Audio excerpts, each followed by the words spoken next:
तुम परमात्मा का चुनाव हो और उस परमात्मा का कार्य करना तुम्हारी जिम्मेदारी है, तुम्हारा कर्तव्य है।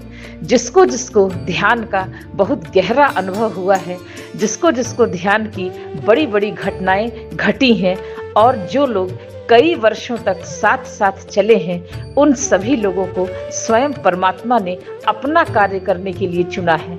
इस बात को समझना बहुत जरूरी है कि हम सब प्रभु का चुनाव है और प्रभु का कार्य करना ही प्रभु की योजना है और हमारी जिम्मेदारी भी है। तुम सब परमात्मा के संदेश वाहक हो और वो अपना संदेश देने के लिए ही तुमको चुना है। इतना बड़ा प्रभु प्रसाद बरसा, इतना बड़ा ईश्वरी खेल चला, इतनी बड़ी पीड़ा मिली, इतना बड़ा विरोध हुआ, इतनी बड़ी सामाजिक मानहानि हुई, सिर्फ इसलिए कि तुम परमात्मा का चुनाव हो। तुमको परमात्मा ने स्वयं चुना है अपना कार्य करने के लिए और अब तुम परमात्मा का कार्य करने से पीछे नहीं हट सकते हो।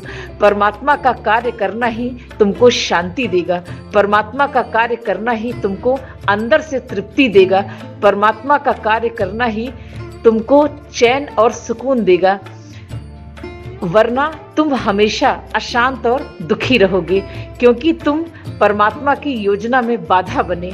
इसलिए परमात्मा की योजना को समझकर और उसके लिए संदेश देना और उस परमात्मा के लिए कार्य करना ही तुमको फिर से प्रभु के रास्ते पर लाएगा। जब जब धरती पर एक ब्रह्मांडी गूंज होती है और प्रभु का अवतरण होता है, तब तब परमात्मा कुछ लोगों को स्वयं का कार्य करने के लिए चुनता है, बहुत गहराई से चुन लेता है। इस संसार में हर व्यक्ति अपनी खास नियत लेकर आता है, उसे कुछ पूरा करना होता है, कोई संदेश देना होता है, कोई काम खत्म करना होता है। तुम यहाँ ऐसे ही अकारण नहीं आए हो, तुम्हारे यहाँ होने का कोई अर्थ है, तुम्हारे यहाँ होने का एक उद्देश्य है। ब्रह्मांड तुम्हारे जरिए कुछ करना चाहता है और तुम इस बात को समझो। एक एक लोगों को प्रभु का अनंत प्रेम मिला है और प्रभु की अनंत कृपा बरसी है, इसलिए एक एक को गहरा अनुभव दिया।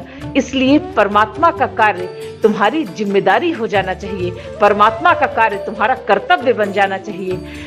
अगर परमात्मा ने तुमको चुना है और तुम कुछ भी नहीं कर रहे हो, तुम परमात्मा का कोई भी कार्य नहीं कर रहे हो और तुम्हारा प्रभु के कार्य में कोई भी योगदान नहीं है, तो तुम प्रभु के साम्राज्य से हमेशा दूर रहोगे।